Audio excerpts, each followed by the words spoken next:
우리는 이 원인 없는 결과는 없다라는 말을 평소에 잘 알고 있습니다. 그리고 또 그 말을 바꿔서 모든 결과는 원인이 있다라는 말도 익히 잘 알고 있습니다. 그런데 이 말을 좀 더 쉽게 접근을 하는 방법이 있겠습니다. 모든 원인은 결과에 영향을 미치게 된다라고 접근을 하게 되면 이해가 좀 더 쉬울 수 있겠습니다. 우리가 희망적인 사고를 계속 가지는 선택을 하게 되면 결과에 영향을 미치게 됩니다. 그런데 그까짓 거 내가 희망적인 사고를 가진들 무슨 결과에 영향을 미칠 수가 있겠어? 라고 생각을 하고 살아가다 보면 희망에 대한 혜택을 받지 못하고 부정적인 생각의 결과에 영향을 받게 된다는 것입니다. 오늘 우리는 희망에 대하여 4가지를 생각할 겁니다. 첫째는 우리가 지난 한 주간 동안 희망을 얼마나 많이 입으로 선포했느냐 하는 문제입니다. 우리가 분명히 마음에 있는 것이 입으로 나온다고 마태복음 12장 34절 말씀처럼 희망이 우리 마음에 있었으면 반드시 입으로 선언했을 겁니다. 그런데 돌이켜보건대 내가 지난 한 주간 동안 희망적인 말을 한마디도 안 했다. 그것은 내 마음속에 희망이 존재하고 있다고 볼 수가 없다는 겁니다. 잠언 6장 2절에 내 입의 말로 내가 얽혔다 라고 말했습니다.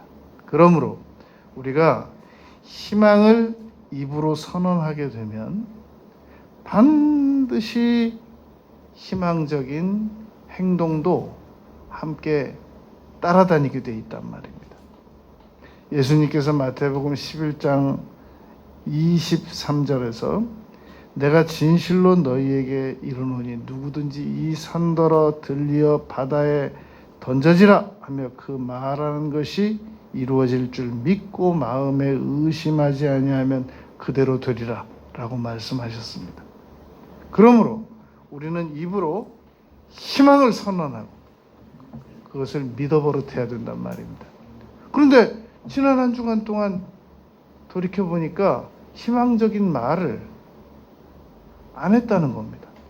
그럼 언제 해서 결과를 맞이하겠느냐는 겁니다. 아이고, 뭐 눈에 뭐가 보여야 그 희망적인 말을 하지요. 뭐 아무것도 안 보이는데 어떻게 희망적인 말을 할 수가 있겠습니까? 라고 생각을 하면 안 된단 말입니다. 하나님께서 예비하신 것들은 우리 눈으로도 못 보고 귀로도 못 듣고 생각으로도 다 할 수 없는 것을 우리가 믿음으로 고백해야 된다는 겁니다. 그러므로 여러분, 이번 주간부터는 반드시 한 주간에 1번 이상, 3번 이상, 7번 이상, 10번이면 더 좋습니다. 희망을 입으로 선언하시기 바랍니다. 두 번째는 우리가 지난 한 주간 동안 희망을 얻기 위해서 하나님을 얼마나 바라보았느냐는 겁니다. 여러분, 희망은 세상에서 나오는 것도 아니고 우리 마음속에서 나오는 것도 아니고 하나님으로부터 나오는 것이라고 우리는 계속 생각하고 있는 중입니다. 모든 선한 것들은 위로부터 나오고 희망은 눈을 들어 하늘을 보고 하나님을 바라볼 때 우리에게 다가올 수 있는 것이란 말입니다. 희망은 자기가 알아서 걸어오는 것도 아니고 희망은 이 세상에 있는 것도 아니란 말입니다. 시편 62편 5절 말씀에 보면 나의 영혼아 잠잠히 하나님만 바라라 무릇 나의 소망이 그로부터 나오는도다. 희망은 하나님에게로부터 나오는 거지 마귀가 우리에게 희망을 줄 일도 없고 이 험한 세상에서 희망이 우리에게 알아서 다가와 줄 일도 없고 내가 희망을 만들어낼 수도 없는 거란 말입니다. 그런데 그렇다면 우리가 희망을 더 강렬하게 가지기 위해서 하나님을 바라보는 대가를 얼마나 치렀느냐는 겁니다. 시편 146편 5절에 보면 야곱의 하나님을 자기의 도움으로 삼으며 여호와 자기 하나님에게 자기 소망을 두는 자는 복이 있도다. 그러니까 우리가 여러분 한 주간에 꼭 한 번 이상씩 하나님을 바라보아야 됩니다. 희망만을 위해서. 하나님, 희망이 필요합니다. 희망 주세요. 희망 충전시켜 주세요. 이사야서 40장 31절 오직 여호와를 앙망하는 자는 새 힘을 얻으리니 이 새 힘이 새 희망이란 말입니다. 세 번째는 우리가 희망을 이루어지게 하기 위해서 얼마나 기도를 드렸느냐는 겁니다. 희망이 이루어지게 하기 위해서 얼마나 기도를 드렸는가. 급히 필요한 것들 해결을 위해서 당연히 기도 드려야 하겠습니다만 희망이 이루어지게 하기 위해서 따로 시간을 떼서 얼마나 기도를 드렸느냐 하는 점을 우리가 점검하고 뒤돌아봐야 됩니다. 예레미야 29장 12절 말씀에 보면 너희가 내게 부르짖으며 내게 와서 기도하면 내가 너희의 기도를 들을 것이오. 우리의 기도를 들어주신다고 말했단 말입니다. 그 전절 29장 11절 여호와의 말씀이니라 너희를 향한 나의 생각을 내가 아나니 평안이요 재앙이 아니니라 너희에게 미래와 희망을 주는 것이다. 그러니까 하나님을 바라보면서 하나님 제게 희망 주세요. 희망을 채워주세요. 그렇게 기도를 드려버릇했어야 한다는 것입니다. 네 번째, 우리가 희망을 위해서 지난 한 주간 동안 무슨 행동을 했느냐는 겁니다. 미래의 희망을 이루기 위해서 내가 어떤 행동의 대가를 치르느냐라는 겁니다. 여러분, 우리가 보험 드는 거 다 미래를 위해서 행동하는 겁니다. 적금 드는 거 요즘에 보험회사에서 아주 기발한 상품을 만들어 놨더군요. 그러니까 보험회사에서 하루에 7,500보씩 앱을 설치해가지고 7,500보씩 걷는 사람들에게는 보험료를 깎아주는 겁니다. 꼭 자동차 무사고 하는 운전자들에게 보험료 혜택 주듯이 하루에 7,500보를 걸으면 보험회사로 이게 전송이 되는 거예요. 그러면 보험료를 깎아주든지 무슨 마일리지 혜택을 주든지 사람을 행동하게 만드는 아주 운동도 시키고 보험료도 절감해주고 병도 덜 걸려서 보험료 지불도 덜 해주고 놀라운 아주 지혜로운 상품이라는 걸 알게 됐습니다. 여러분, 우리가 희망을 가지고 있고 하나님 바라봐서 희망 얻고 기도드려서 희망이 이루어지게 하지만 네 번째로 결정적으로 내가 희망을 이루기 위해서 내가 처리해야 되는 부분, 희망의 대가를 치러야 한단 말입니다. 그러하기 위해서 우리가 오늘 본문 말씀 마태복음 7장 7절부터 11절 말씀 아주 잘 이해해야 할 필요가 있습니다. 이 구절을 잘 이해를 하면 우리가 행동하지 말라고 해도 행동할 수밖에 없는 그런 이 상황이 될 수 있습니다. 우리가 오늘 이 기대를 가지고 이 말씀을 잘 이해를 해보잔 말입니다. 7장 7절에서 구하라, 찾으라, 두드리라는 말은 우리가 영어에서 그 반복을 별로 원치 않는 것처럼 이 성경도 똑같은 단어로 구하라, 구하라, 구하라 그러면 얼마나 무음이 건조하겠어요. 같은 의미인데 기도의 속성 가운데 세 가지를 구하고 찾고 두드리라고 예수님께서 표현을 해두셨단 말입니다. 그러면 이 말씀이 마태복음 7장 7절부터 11절 말씀이 왜 중요하냐? 여러분 논문에서 각 줄을 찾아서 우리가 인용한 내용들을 보면 어떤 책을 인용했느냐에 따라서 그 논문의 질이 높아지지 않습니까? 지금 구하고 찾고 두드리면 열린다는 이 보증의 말씀은 예수님께서 해주셨다는 겁니다. 구약 성경을 살펴보면 하나님을 찾으라, 너는 내게 부르짖으라, 너희가 와서 내게 기도하고 구하면 내가 너희의 기도를 들으리라. 이거 다 하나님께서 선지자를 통해서 말씀해 주셨던 겁니다. 그런데 특별히 마태복음 7장 7절부터 11절까지 말씀은 예수님께서 직접 말씀하신 겁니다. 그래서 이 말씀이 중요하다는 겁니다. 그리고 또 이 마태복음 7장 7절부터 11절 말씀이 중요한 이유는 예수님께서 특별히 11절에서 너희 아버지께서라고 강조하셨다는 겁니다.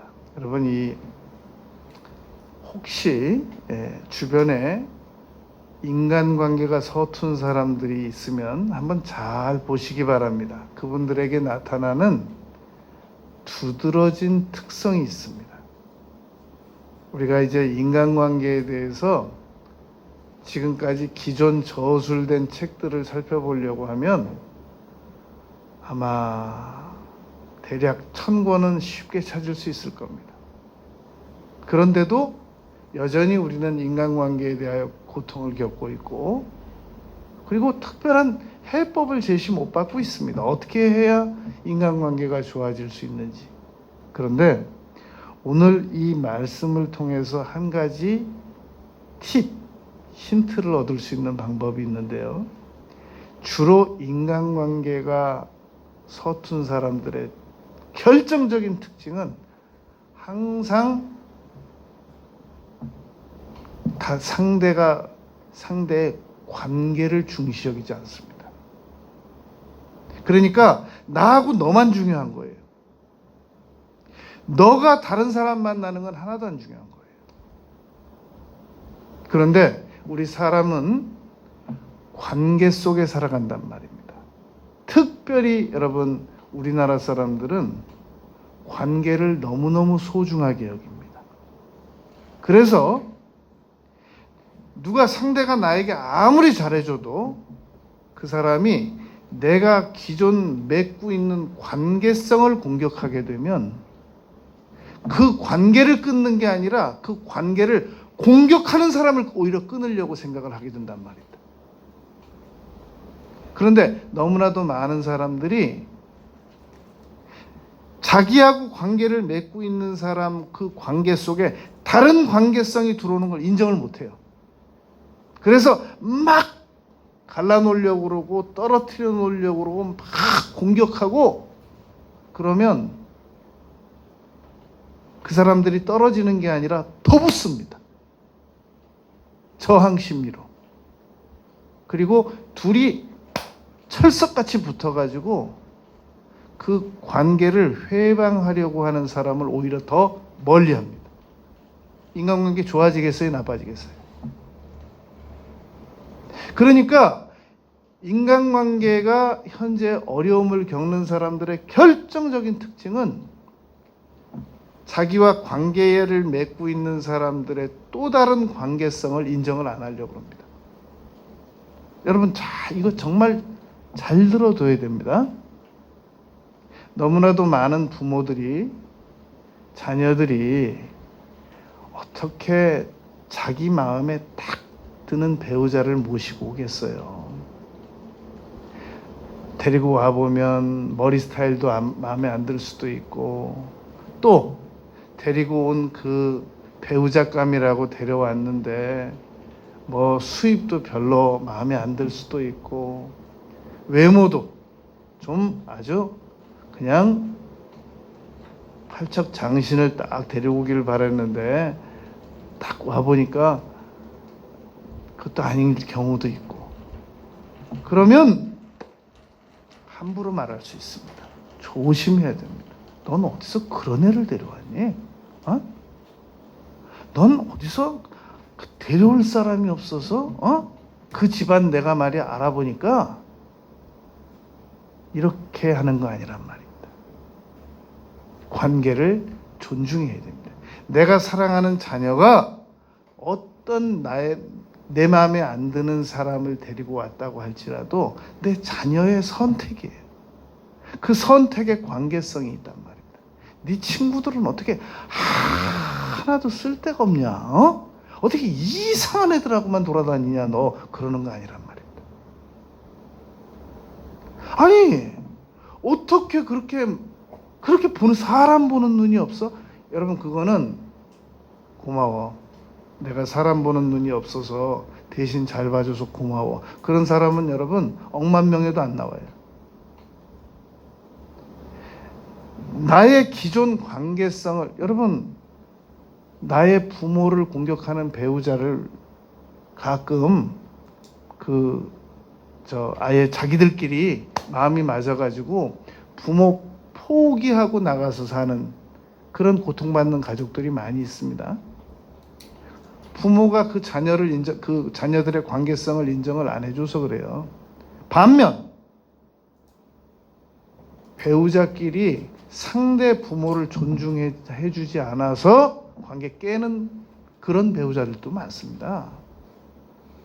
그러므로 항상 상대방의 관계를 존중해 버릇해야 됩니다. 선택도 존중해 버릇해야 되고 관계도 존중해 버릇해야 된단 말입니다. 자녀들이 여러분 우리 부모 마음에 드는 학교 다 들어가 주는 거 아닙니다. 자녀들이 우리 부모 원하는 친구들 다 원하는 친구들만 사귀어 주는 거 아니란 말입니다. 자녀들이 우리 부모가 원하는 배우자들만 만나 주는 거 아니란 말입니다. 존중해야 됩니다. 내가 사는 게 아니거든요. 내가 결혼하는 게 아니거든요. 우린 그냥 가끔 보면 되지만 자녀들은 그 자기 마음에 맞는 배우자와 만나서 평생 자녀 낳고 살아야 되거든요. 내가 사는 것 같아. 안 돼. 돼. 이걸 결정을 다 하려고 하는 그런 욕심은 지나치단 말입니다. 오늘 예수님께서 이 기도의 응답을 누가 해주시냐면 너희 아버지께서 해주신다는 거예요. 그러니까 아버지와 너와 관계가 있고 나와 너와 관계가 있고 나와 아버지와 삼위일체 되는 관계가 있다는 겁니다. 관계 속에서 응답을 받을 수 있다는 겁니다. 그러니까 이 관계를 믿으라는 겁니다. 걱정하지 말고 가. 그 친구는 정말 믿을 만한 친구야. 내가 보장을 해줄게. 그냥 가. 내 얘기해놨어. 뭐 믿고 가는 거예요? 관계 믿고 가는 거예요. 여러분, 제가 옛날에 뉴질랜드 갔었어요. 유종근 전 지사님이 그 뉴질랜드에 이렇게 건축업 하는 분 소개시켜줘가지고 그 뉴질랜드 타워에 가서 밥 먹고 그분이 거기서 사놓은 배 이렇게 운전하는 선장까지 붙여줘가지고 어디 좀 돌아다니라고 그러는데 갈 데가 없어가지고 1시간 쭉 갔다 1시간 쭉 돌아와 달라고 그래가지고 그런 적이 있었어요. 전 그분 얼굴도 몰랐어요. 그런데 유정근 전 지사님이 소개를 시켜줘서 가서 밥 먹고 교제하고 제가 뭐 믿고 가겠어요? 그 관계 믿고 가서 그분 얼굴 보고 인사하고 밥 먹고 그리고 돌아왔단 말입니다. 여러분, 지금 우리가 하나님께 뭐 믿고 구한다는 거예요? 관계.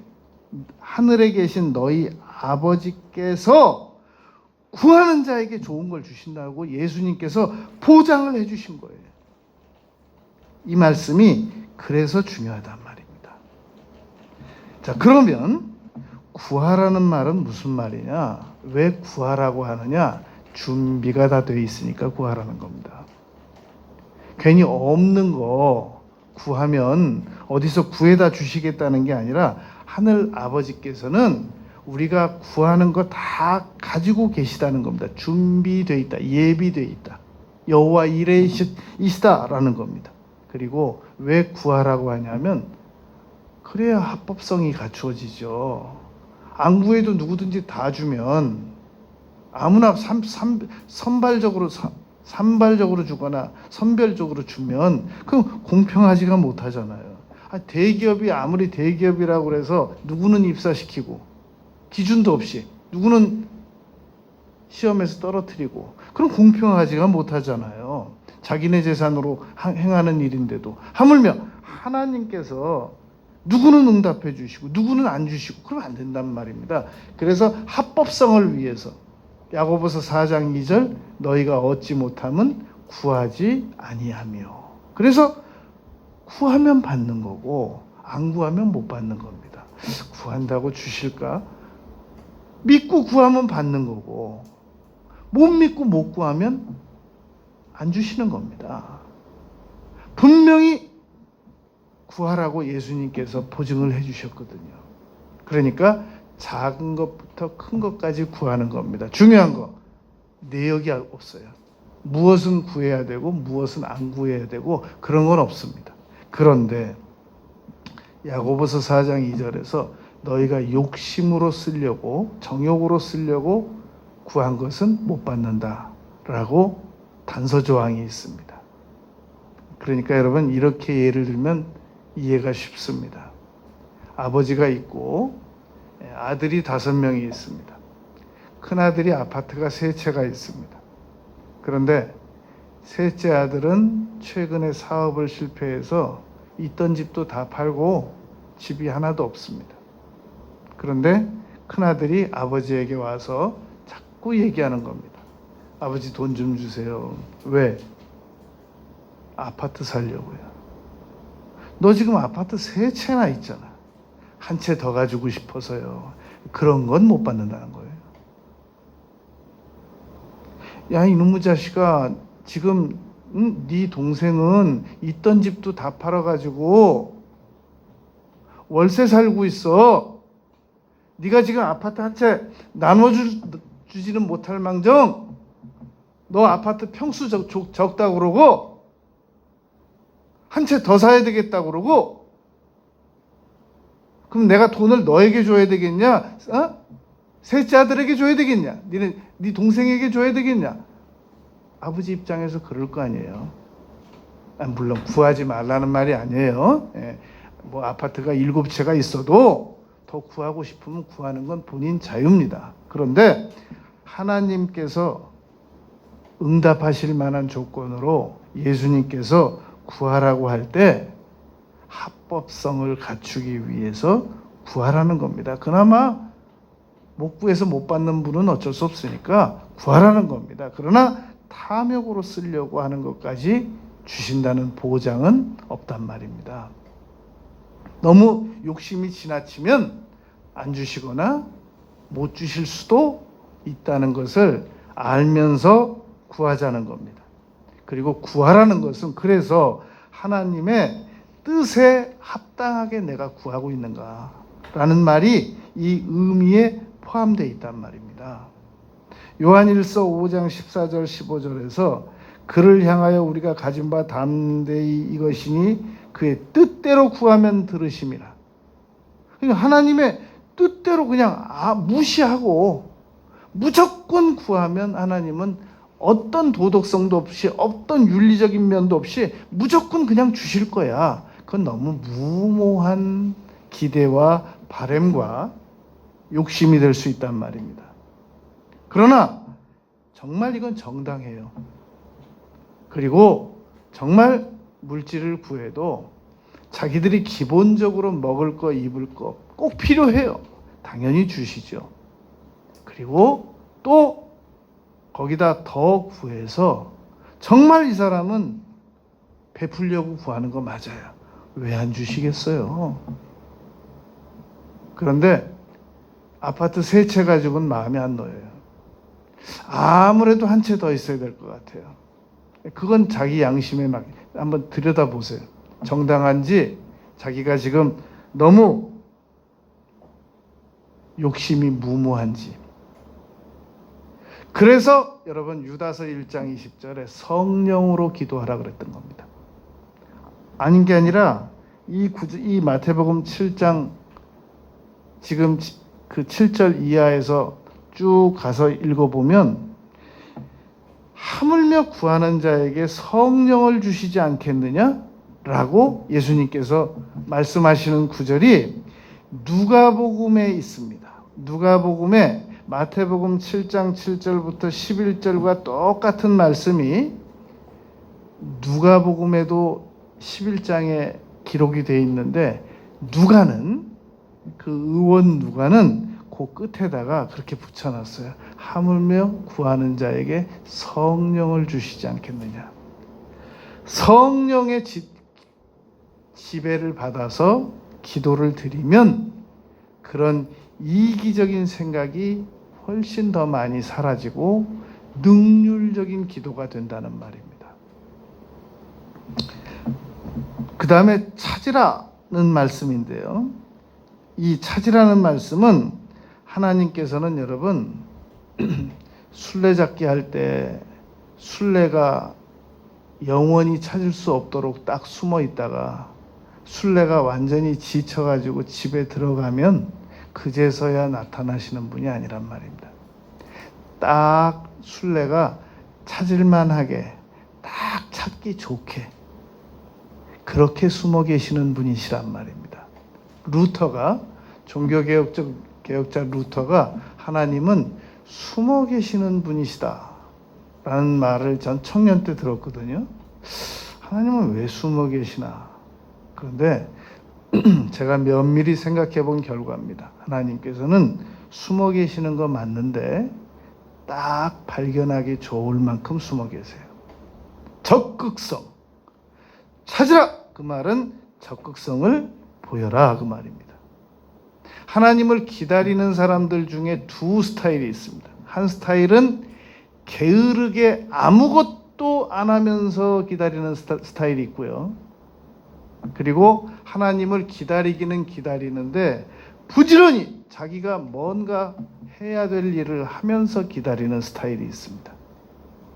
그리고 그 게으르게 기다리는 사람들 중에 아무것도 안 하면서 게으르게 기다리는 사람들 중에 자기가 하나님을 열심히 기다리고 있는 중이라고 믿는 사람들이 99.9%입니다. 자기가 지금 하나님을 기다리고 있다고 생각하고 있는 겁니다. 그러나 하나님께서 보실 때는 아닌 거예요. 여러분 사무엘상 9장 3절에 보면 사울의 아버지 기스가 암나기를 잃어버리고 나서 사울과 그 사환에게 가서 암나기를 찾으라 라고 말했단 말입니다. 그런데 사울과 사환이 암나기를 찾다가 암나기만 찾은 게 아니라 사무엘 선지자도 찾았습니다. 사무엘 선지자도 만났단 말입니다. 그러니까 우리가 하나님께 기도하고 무엇을 찾다 보면 뜻하지 않게 생각지도 않았던 좋은 것들을 더 많이 찾게 된단 말입니다. 우리가 이제 공부를 해보면 어떤 하나의 과제를 만들기 위해서 이 책, 저 책, 저 책, 이 책 보다가 보면은 놀라운 사실이 발견되지 않습니까? 전혀 뜻하지 않게 새로운 정보를 얻게 된단 말입니다. 그러니까 지금 과제하다가 과제에 해당되는 공부만 되는 게 아니라 전혀 뜻하지 않은 자료를 발견해서 저축까지 해가면서 지금 과제를 하게 된다는 것입니다. 그러니까 찾다 보면은 오히려 여러 가지를 배울 수 있고 여러 가지 유익이 있기 때문에 예수님께서는 찾으라! 그렇게 말씀하셨던 겁니다. 사무엘상 28장 7절에 보면은 사울은 하나님께 찾지 않고 이 신접한 여인에게 가서 찾다가 끝내 하나님께 버림을 받았습니다. 이것이 하나님께서 사울을 버리게 된 결정적인 원인이었습니다.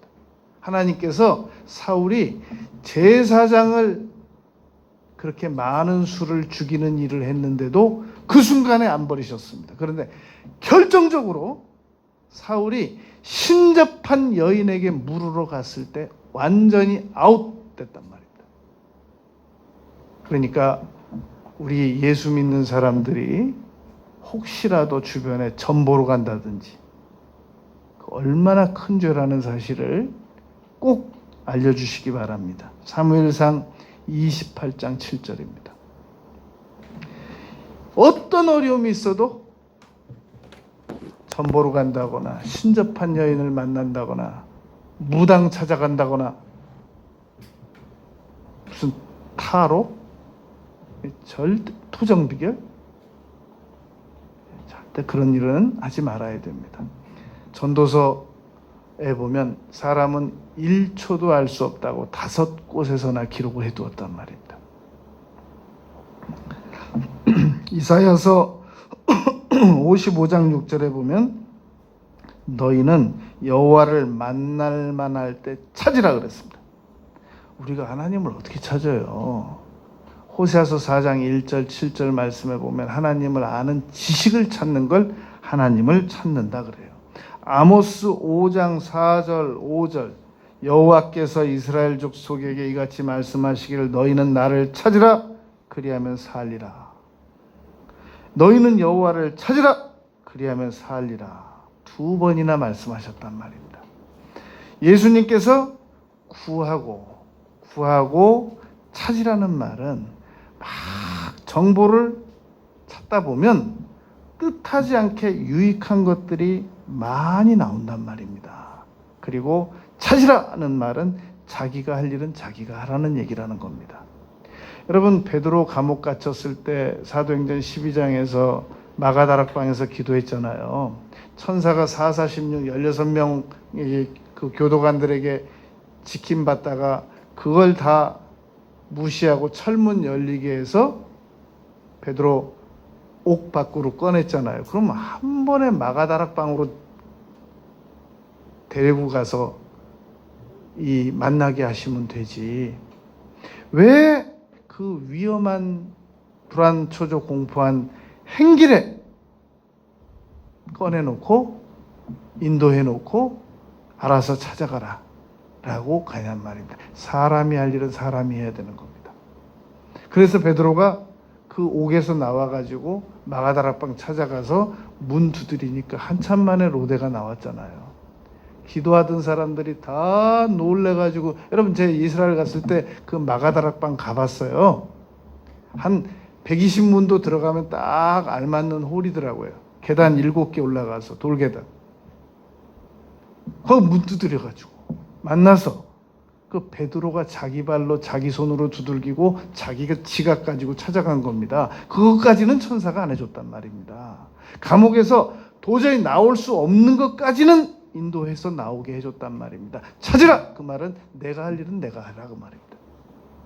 우리는 내가 할 일도 하나님이 하시고 하나님이 할 일도 하나님이 하시고 나는 그냥 기도와 그 음식만 드리겠사오니 저는 그냥 간절하게 기다리기만 하겠사오니 제가 3가지 하겠습니다. 간절히 기도드리고 간절히 기다리고 간절히 금식하고 간절히 믿는 거.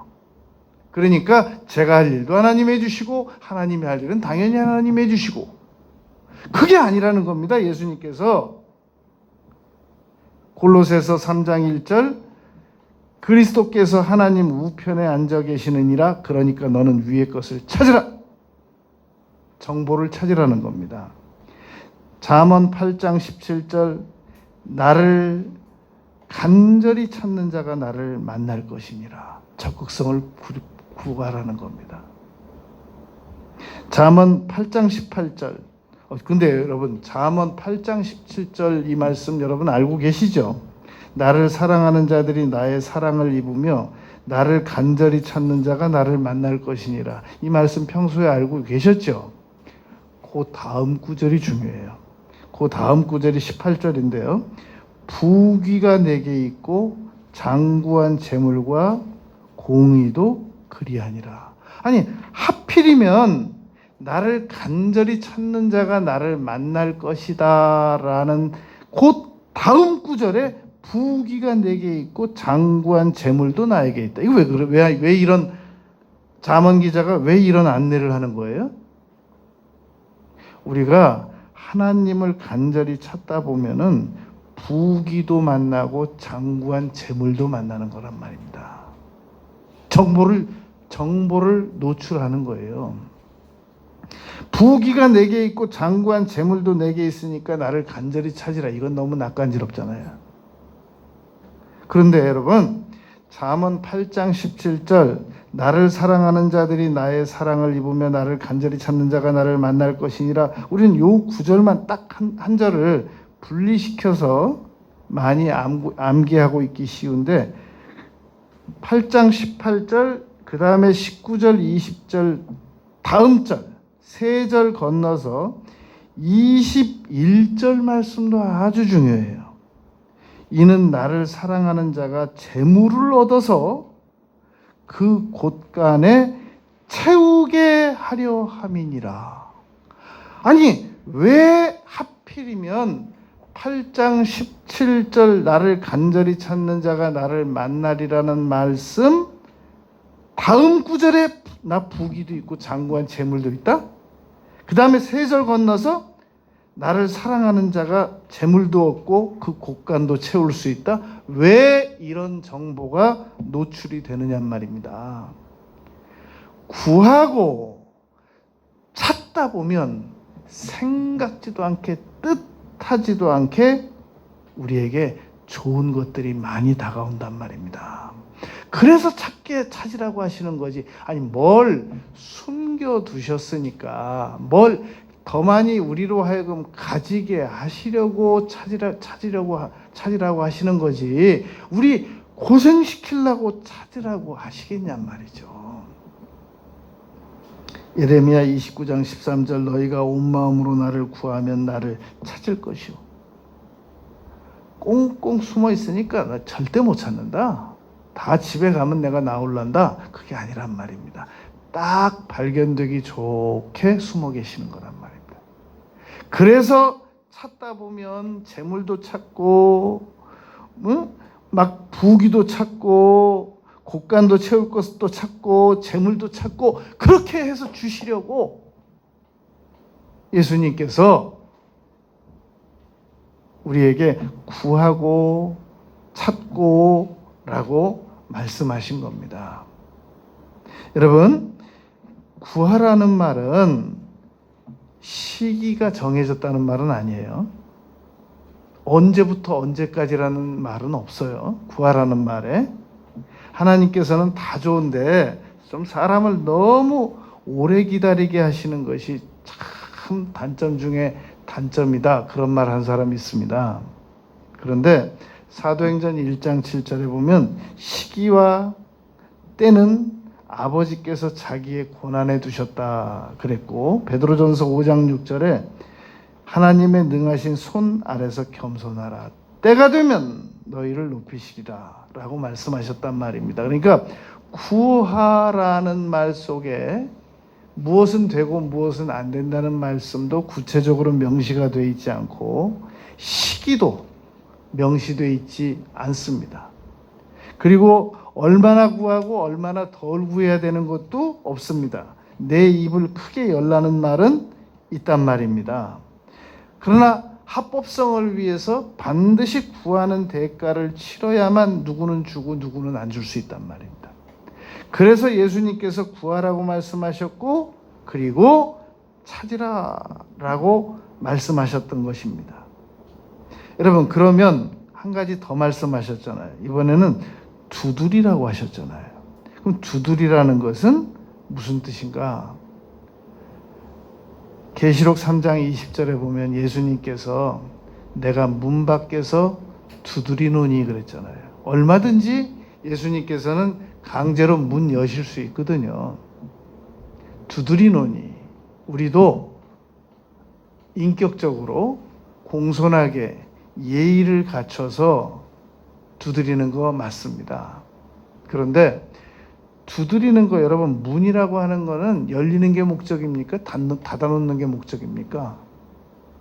아예 닫아놓는 게 목적이면 벽돌로 쌓아버리겠죠. 근데 문을 만들어 놓는다는 얘기는 언젠가 열 것이기 때문에 문을 만드는 거란 말입니다. 아예 들어올 사람도 없고 나올 사람도 없으면 그럼 벽으로 만들면 되지 뭐하러 문을 만들어요?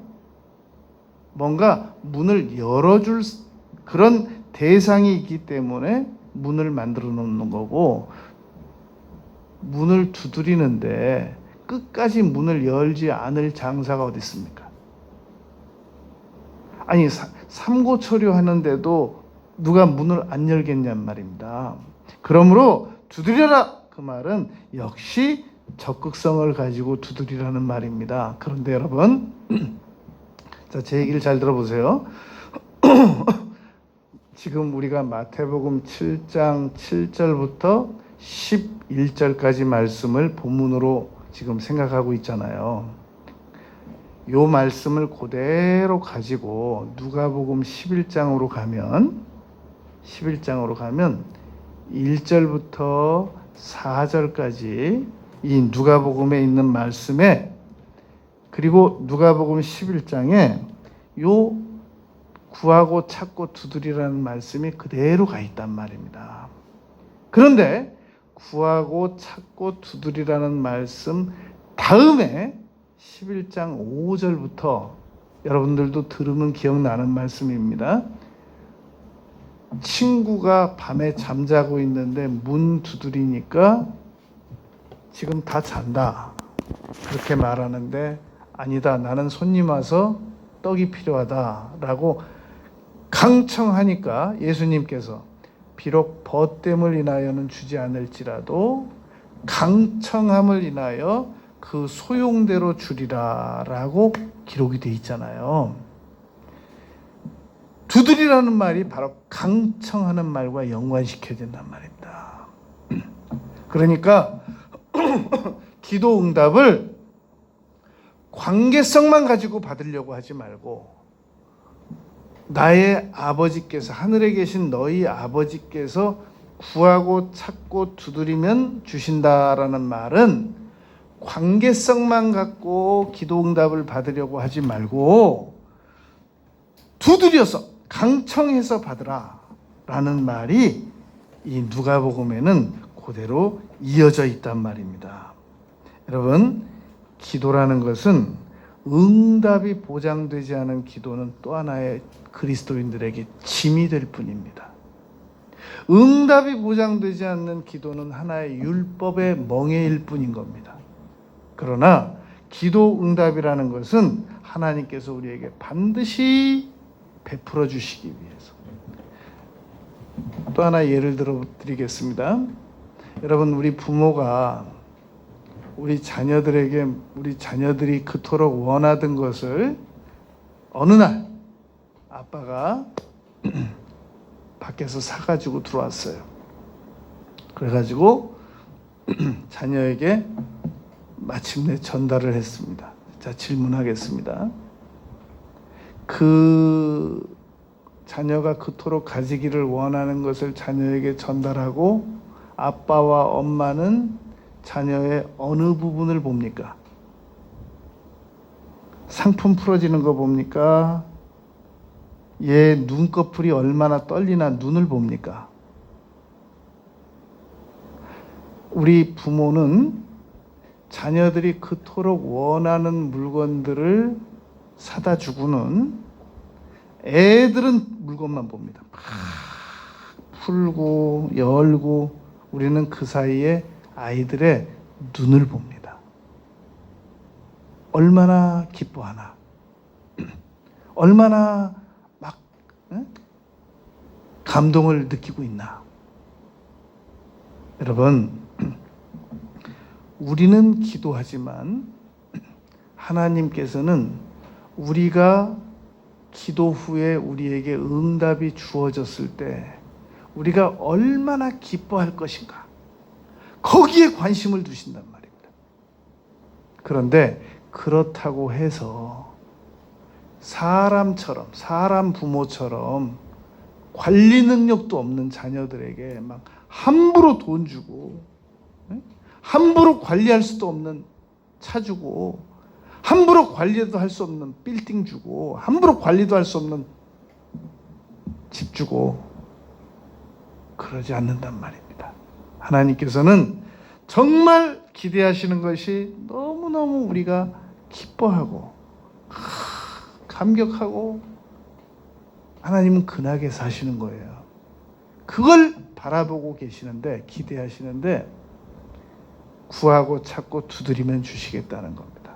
여러분, 사랑하는 사람에게 아무것도 줄 수 없는 고통이 세상에서 가장 큰 고통인 겁니다. 사람은 자기 먹고 자기 잠자고 자기 입는 그 몇 푼 안 돼요. 노숙인도 살아요. 그렇게 그거는. 그런데 왜 우리가 이렇게 열심히 일하고 노력하느냐면 다 우리 사랑의 관계성자들에게 나누어 주고 싶어서 그러는 거예요. 그런데 그러면 하물며 하나님께서는 하늘에다 그 많은 것들을 다 쌓아두시고 그냥 인색하게 숨어가지고 술래 집에 갈 때까지 안 나오시고 그런 분이시겠냔 말입니다. 얼마나 주고 싶으시겠냔 말입니다. 사랑하는 사람에게 주고 싶은데 못 주는 고통, 사랑의 대상자가 받을 관리 능력이 없어서 못 주는 고통, 여러분 그런 고통 당해본 적 있습니까? 저는 그런 고통을 당하는 부모를 본 적이 있단 말입니다. 아버지가 이 우주의 주인이세요. 얼마든지 우리에게 더 많은 걸 주실 수 있어요. 근데 문제는 우리가 관리 능력이 없는 거예요. 지금 줬다간 오히려 우리가 더 잘못된 길로 나갈 수 있단 말입니다. 그래서 못 주는 거예요. 그래서 구하고 찾고 두드리라는 단계를 어쩔 수 없이 거치게 하시는 거란 말입니다. 이걸 행동이라고 그래요. 희망의 행동이라고 합니다. 희망이 있는 사람은 구하고 찾고 두드리는 행동을 합니다. 그러나 희망 없는 사람은 구하고 찾고 두드리는 행동의 대가 치르지 않습니다. 여러분, 희망을 가지고 있는 사람은 언어로 희망을 선언합니다. 하나님을 바라보고 희망 달라고 구합니다. 그리고 희망 이루어지게 해달라고 기도합니다. 그리고 희망 이루기 위해서 행동합니다. 희망의 대가를 치러나가는 우리 모두가 되시길 바라겠습니다.